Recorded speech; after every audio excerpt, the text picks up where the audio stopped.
The old photograph trembled in David's hands as he sat on his worn-out couch.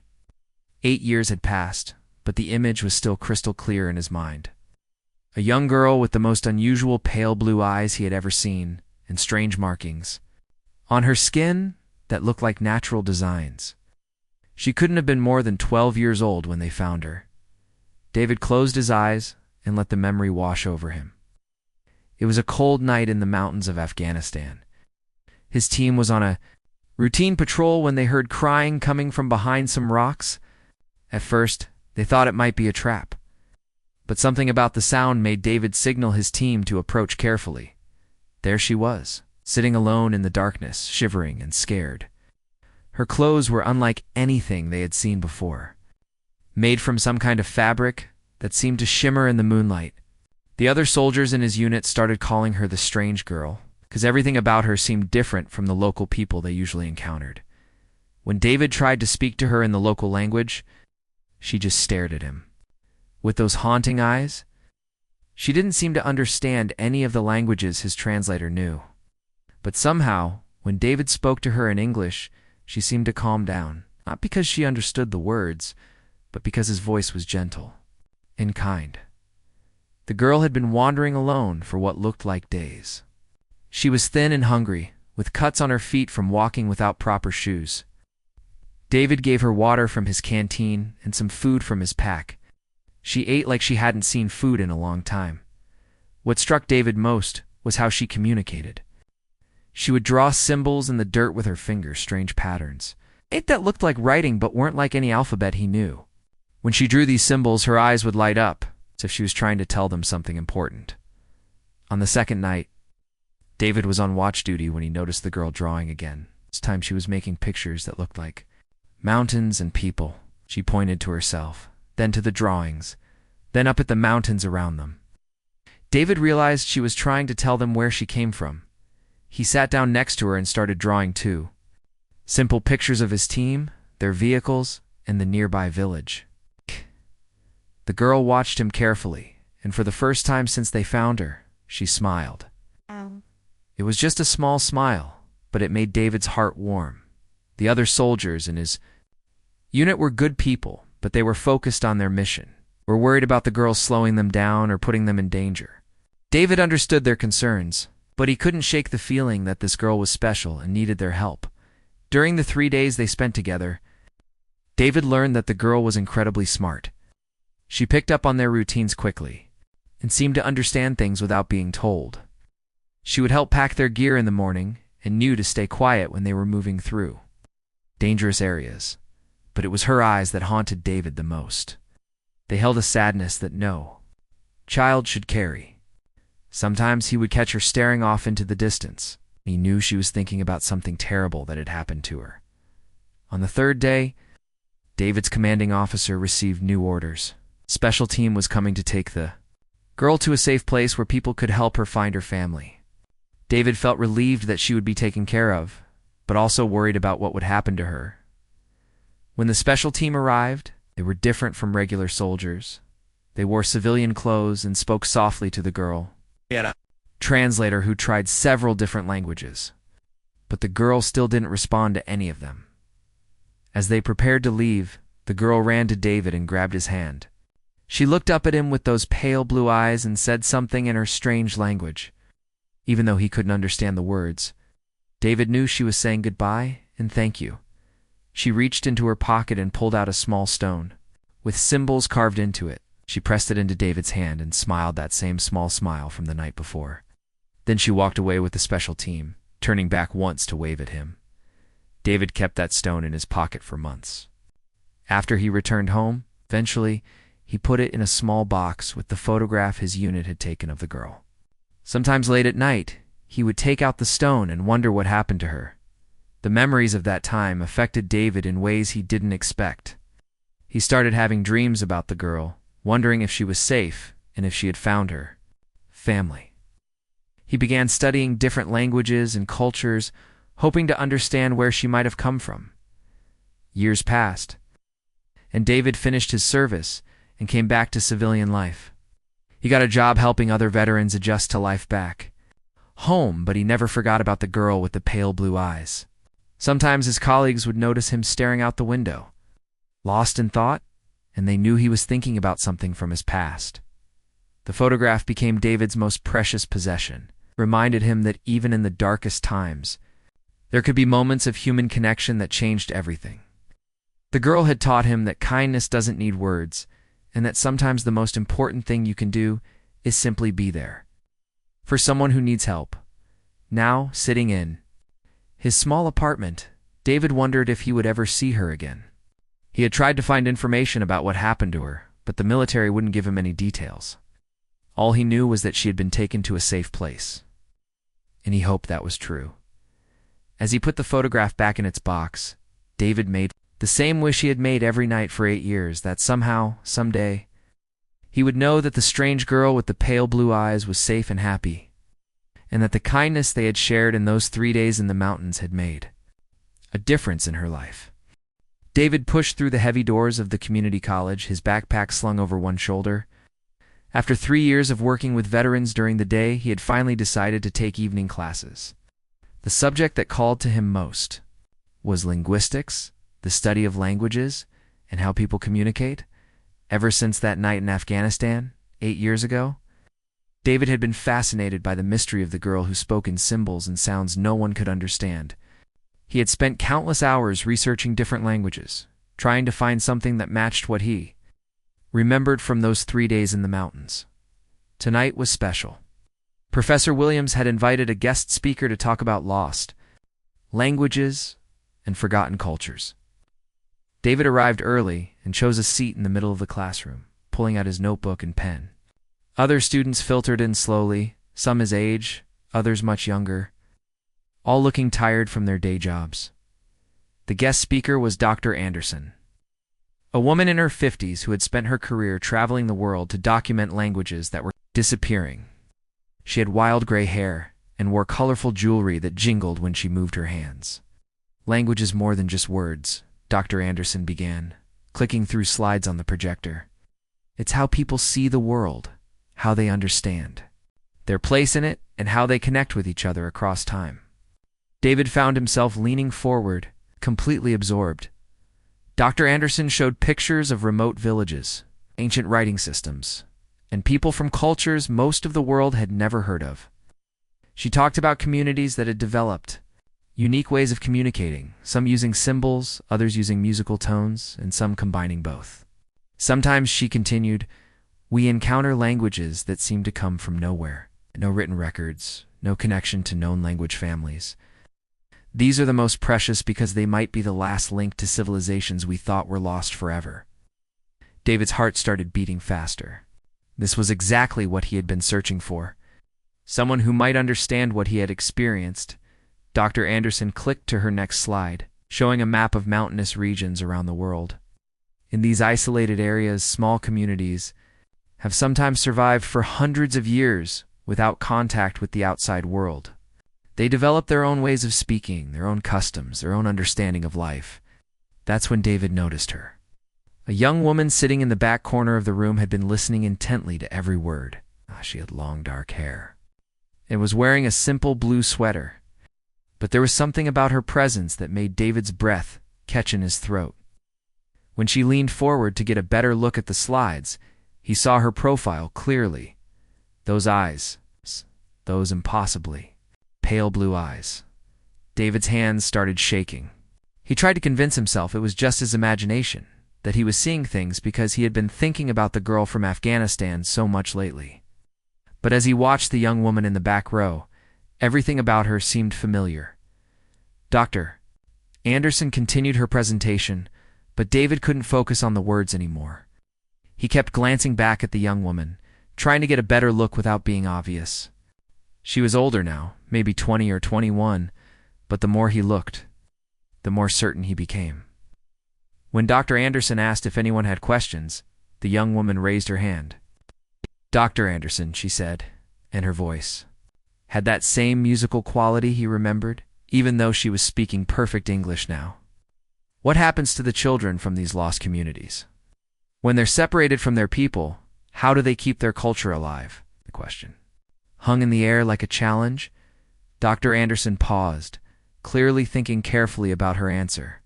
That's one of the most heartbreaking aspects of cultural loss, she replied.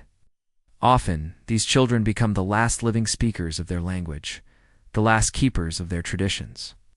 They carry an enormous responsibility, but they also carry hope. David watched the young woman nod slowly, as if the answer meant more to her than just academic curiosity. When class ended, he gathered his things slowly, trying to figure out what to do. Should he approach her? What if he was wrong? What if it wasn't her? But as other students filed out of the classroom, the young woman walked directly toward him. With each step, David became more certain. She moved with the same quiet grace he remembered, and when she got close enough, could see the faint markings on her skin, barely visible now, but still there. "Excuse me," she said, stopping right in front of his desk. "I know this might sound strange, but I think we've met before." David's mouth went dry. He tried to speak, but no words came out. The young woman smiled. It was the same small, gentle smile from 8 years ago. "You probably don't remember me. I was much younger then, and I looked very different. But you gave me water from your canteen and shared your food with me when I was alone and scared." "The mountains," David whispered, finally finding his voice. "The mountains," she confirmed. "My name is Luna. I've been looking for you for a very long time." David stood up slowly, still not quite believing what was happening. "I thought about you every day. I wondered if you were safe, if you found your family." Luna's expression grew sad for a moment. "It's a long story. But I'm here now, and I'm safe, thanks to you." "I didn't do anything special," David said. "Anyone would have helped." "No." Luna shook her head.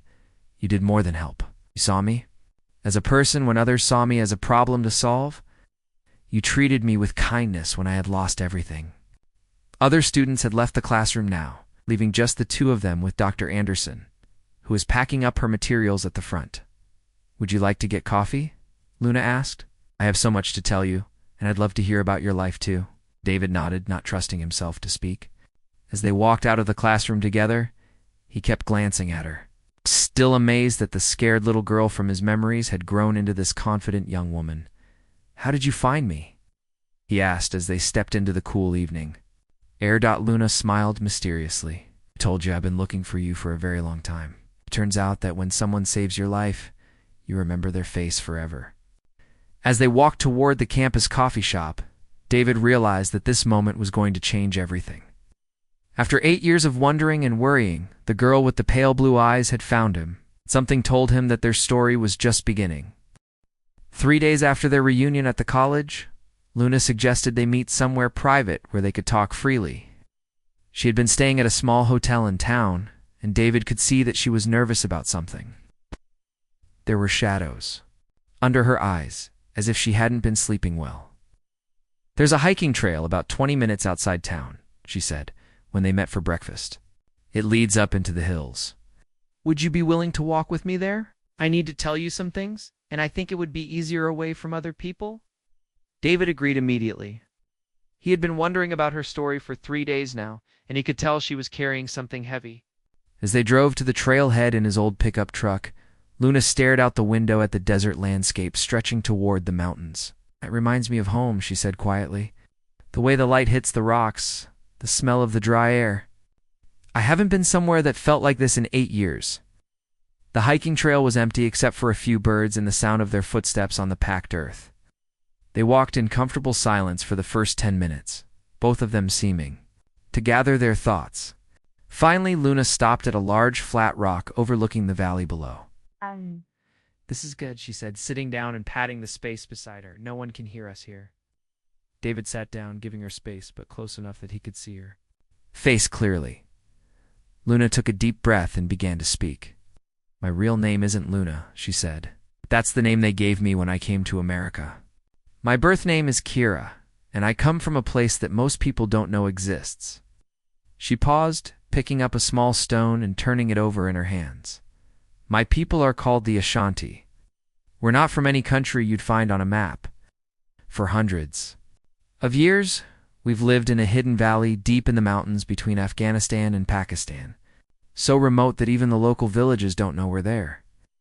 David listened carefully, not wanting to interrupt. Luna's voice had taken on a different quality as she spoke about her people, more musical and flowing, or different from the people in the surrounding areas, she continued. We adapted to living at very high altitudes, where the air is thin and the weather is harsh. That's why my eyes are this color, and why I have these markings on my skin. She rolled up her sleeve, showing David the faint patterns he remembered. From 8 years ago, in the sunlight, they were more visible, like delicate tattoos that seemed to shimmer. These aren't tattoos, Luna explained. We're born with them. They're part of how our bodies adapted to the mountains over many generations. They help us see better in bright snow and regulate our body temperature in extreme cold. David reached out carefully and touched one of the markings on her arm. It felt warm, almost like it was alive. Your people must be incredible, he said. To survive in such a harsh place for so long, Luna's expression grew sad. They were incredible, but they're gone now. She stood up and walked to the edge of the rock, looking out over the valley. When I was 12, men with guns came to our village. They'd heard rumors about us, stories that we had valuable things hidden in the mountains. Gold, maybe, or precious stones. David felt his chest tighten. Had seen enough in his time. As a soldier to know where this story was heading, the men demanded that our elders show them these treasures, Luna continued. But we didn't have any treasures. We were just people trying to live our lives in peace. When the elders told them this, the men became angry. She turned back to face David, and he could see tears in her pale blue eyes. I was gathering medicinal plants on the other side of the valley when it happened. I saw the smoke first, then I heard the sounds. By the time I got back to the village, everyone was gone. My parents, my grandparents, my little brother, all. Of my friends, everyone. David stood up and moved closer to her. Luna, I'm so sorry. I spent 2 days wandering in the mountains, not knowing what to do or where to go, she said. I was in shock, I think. I couldn't speak, couldn't think clearly. That's when your patrol found me. You were the only survivor, David said, understanding. Flooding through him? The only one? Luna confirmed. For months after you found me, I couldn't speak at all. The trauma had stolen my voice. The people who took me from your unit, they weren't regular soldiers. They were from an organization that helps preserve endangered cultures and protects survivors like me. She sat back down on the rock, and David joined her. They brought me to America and found me a wonderful family to live with. The Johnsons are good people who helped me learn English and understand this culture, but they also made sure I didn't forget where I came from. That's why you were in that linguistics class, David realized. Yes, Luna nodded. I've been working with professors and researchers to document everything I can remember about my people. Their language, their customs, their stories. I'm the only one left who knows these things. David was quiet for a moment, processing everything she had told him. It's an enormous responsibility. It is, Luna agreed. But it's also a gift. Every story I preserve, every word I remember, keeps my people alive in some way. She reached into her pocket and pulled out a small, carved stone, similar to the one she had given him 8 years ago. This was my grandmother's, she said. She taught me that memories are like seeds.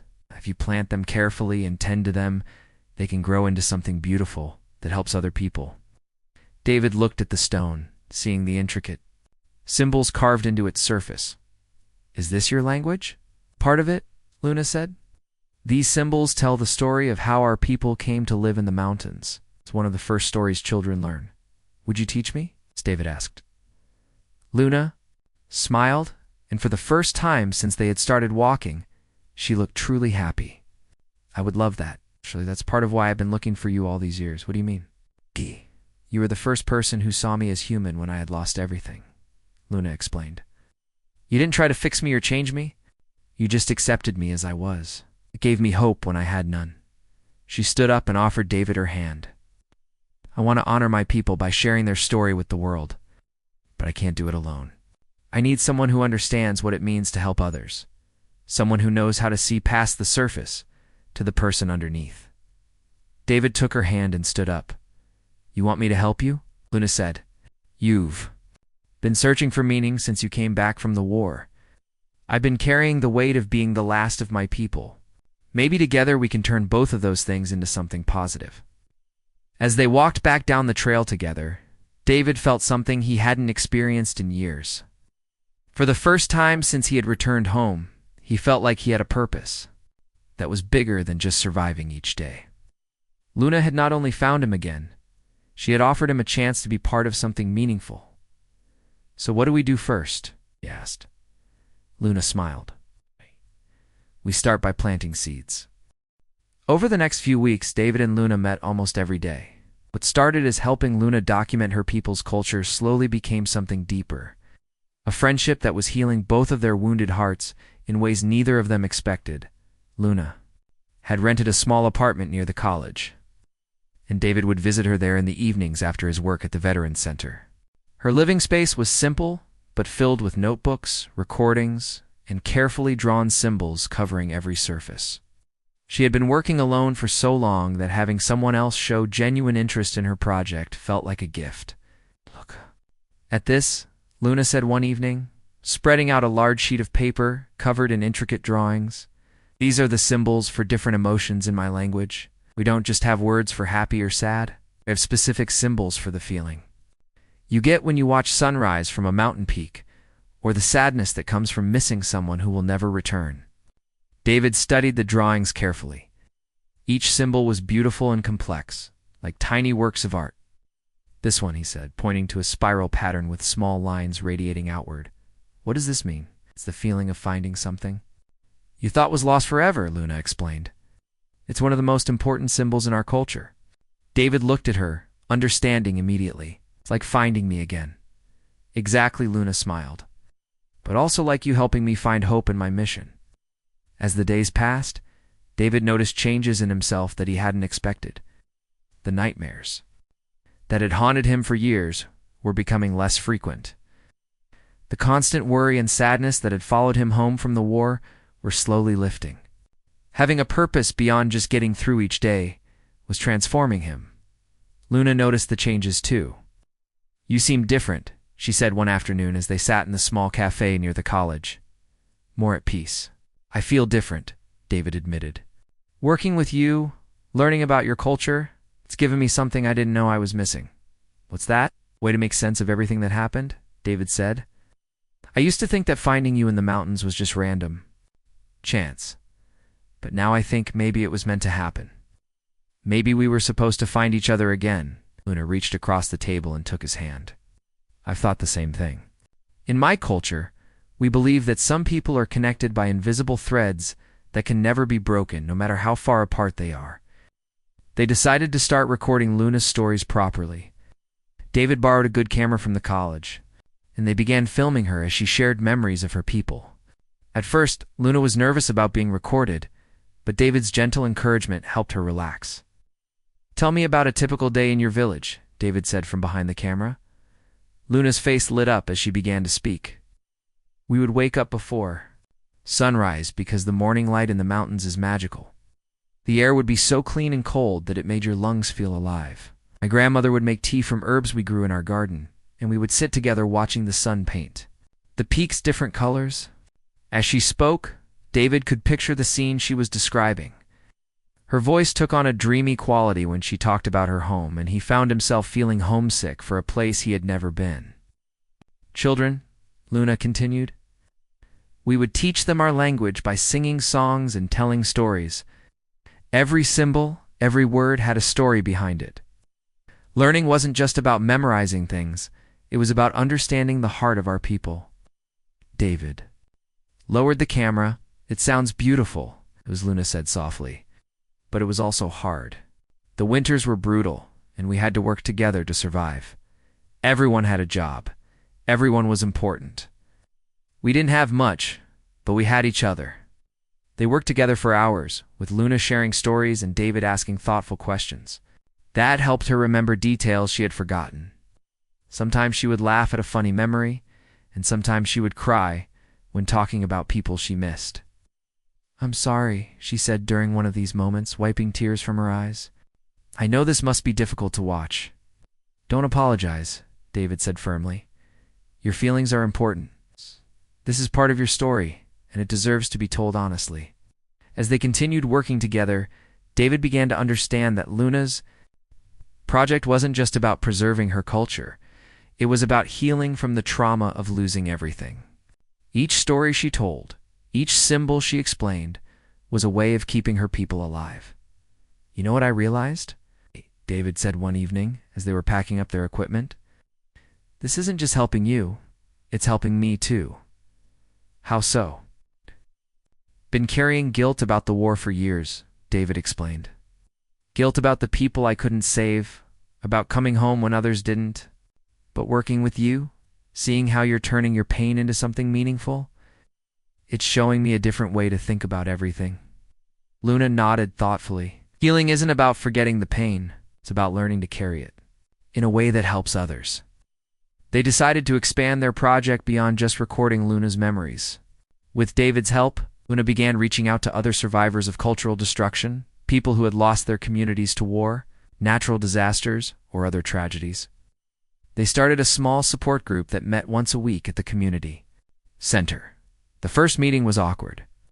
5 people sat in a circle, all carrying different kinds of loss, all wondering if they belonged there. But Luna had a gift for making people feel safe, and David's experience helping veterans adjust to civilian life gave him insights into how to create a supportive environment. We're not here to fix each other, Luna explained to the group. We're here to witness each other's stories and to remind each other that we're not alone.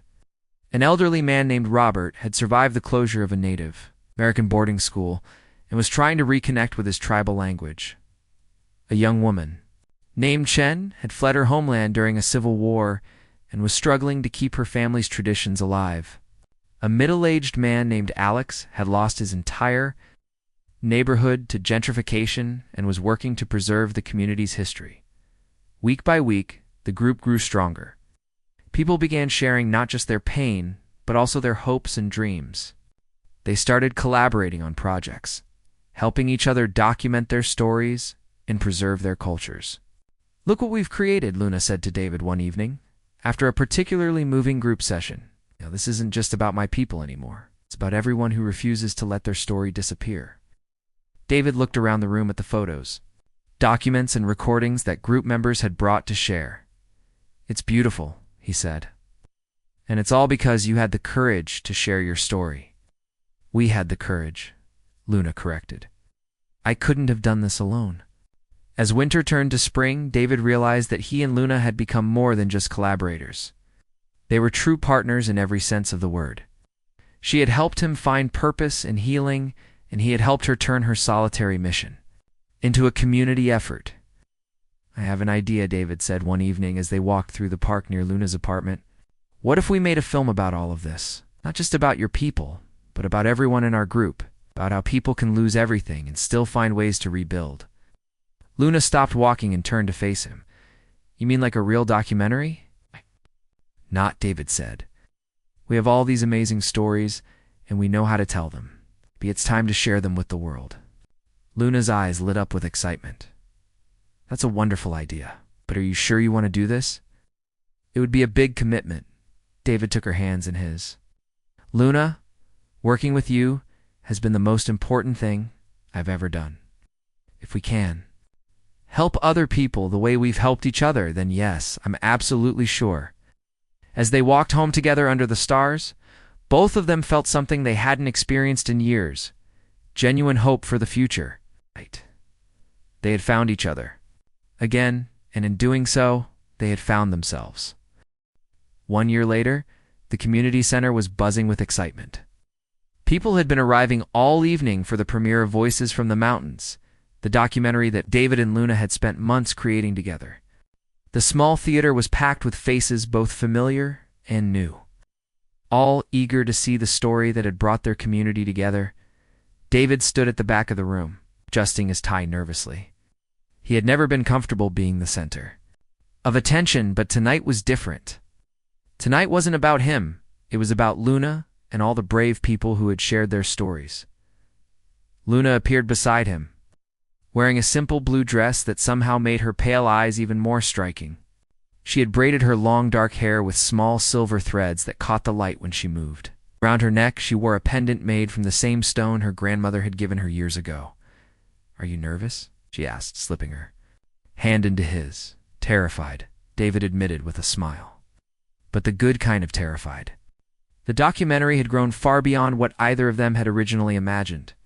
What started as a simple recording of Luna's memories had become a powerful film featuring all the members of their support group. Robert had shared the story of how he was rediscovering his tribal language. Chen had spoken about preserving her family's recipes and traditions. Alex had documented the history of his lost neighborhood through photos and interviews with former residents, but the heart of the film was still Luna's story, her journey from a traumatized child who couldn't speak to a young woman, dedicated to keeping her people's memory alive. The film showed her teaching the ancient symbols, singing traditional songs, and explaining the deep wisdom her culture had developed over centuries of mountain living. "Ladies and gentlemen," called out Professor Williams, who had helped them get funding for the project. "Thank you all for being here tonight. Before we begin the film, Luna would like to say a few words." Luna squeezed David's hand before walking to the front of the room. She stood quietly for a moment, looking out at the audience that included college students, veterans from David's support group, members of their cultural preservation circle, and many curious community members who had heard about their work. "8 years ago, I lost everything," Luna began, her voice clear and strong. "My family, my home, my entire world disappeared in a single day. I thought that was the end of my story." The room was completely silent. Even the children seemed to understand that something important was happening. "But I was wrong," Luna continued, "because sometimes, when we lose everything, we discover what we're truly meant to do." She gestured toward David, who was still standing at the back of the room. "This man saved my life twice. Once when he found me in the mountains, and again when he helped me find the courage to share my story. But what I learned is that saving someone isn't a one-time thing. We save each other every day, in small ways, by listening, by caring, by refusing to let important stories disappear." David felt his eyes fill with tears. Luna had a way of speaking that made even the simplest truths sound profound. "This film isn't just about me or my people," Luna said. "It's about all of us. It's about the power we have to preserve what matters, to heal from loss, and to build something beautiful from the pieces of what we've lost." She paused, scanning the faces in the audience. "I want to announce something tonight. David and I have decided to start a foundation called Voices from the Mountains. Our goal is to help other people document and preserve their cultures, their stories, their languages, all the things that make us human." The audience erupted. In applause, David felt his heart racing.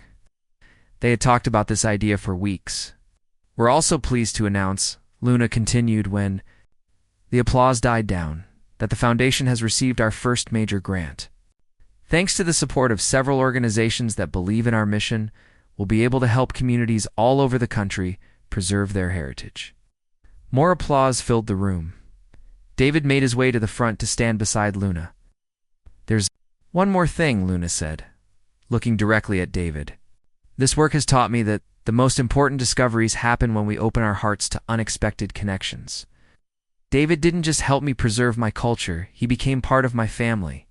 She reached into her pocket and pulled out a small, carved stone, similar to the ones she had given him over the years. But this one was different. It was shaped like two intertwined spirals, and David could see that it had been carved recently. "In my culture, we have a symbol for two lives that become one story," Luna said, holding up the stone so everyone could see it. "David, you've been my partner in this work, my closest friend, and the person who helped me find hope again. I can't imagine continuing this journey without you." David felt the room spinning slightly. Was she saying what he thought she was saying? "Luna," he said quietly, but his voice carried in the silent room. "Are you asking me to marry you?" Luna laughed, and the sound was like music. "I'm asking you to be my partner in everything, in the foundation, in preserving these stories, in building a life that honors both our past and our future." David didn't hesitate. "Yes," he said, taking the carved stone from her hands. "Yes to all of it." The audience exploded in cheers and applause. People were standing, clapping, and wiping away tears. David pulled Luna into his arms and held her close, still not quite believing that this was his life now. When the applause finally died down, Professor Williams stepped forward again. She said with a huge grin, "I think that calls for a celebration after the film. But for now, let's watch the story that brought us all together." The lights dimmed, and the opening credits of Voices from the Mountains began to roll. David and Luna found seats in the front row, still holding hands, as their story played out on the screen. The film was beautiful, captured not just the facts of what had happened to each person, but the emotions, the struggles, and the hope that had brought them all together. When Luna's voice came through the speakers, singing a traditional song from her people, there wasn't a dry eye in the house. After the film ended, people didn't want to leave. They gathered in small groups, talking about the stories they had seen, sharing their own experiences, and asking David and Luna about the foundation. The evening turned into an impromptu celebration that lasted until well past midnight. "Can you believe this?" Luna said to David as they finally walked home together under the stars. "A year ago, I was working alone in my apartment, wondering if anyone would ever care about my people's story. And now look," David said, gesturing back toward the community center, where lights were still on and people were still talking. "You've created something that's going to help people for years to come." "We've created something," Luna corrected. As they reached Luna's apartment, David realized that this was just the beginning. They had a foundation to run, stories to collect, and a future to build together. It would be challenging work, but for the first time in his life, David felt completely certain about the path ahead of him. He asked. Luna smiled and pulled out her key. "Now we get to work changing the world, one story at a time." David looked up at the stars, same stars that had been shining over the mountains of Afghanistan 8 years ago when he first met a scared little girl who would change his life forever. Sometimes the most important moments come disguised as ordinary encounters, and sometimes the people we're meant to find are the ones we never expected to see again. As they went inside together, David knew that their real adventure was just beginning.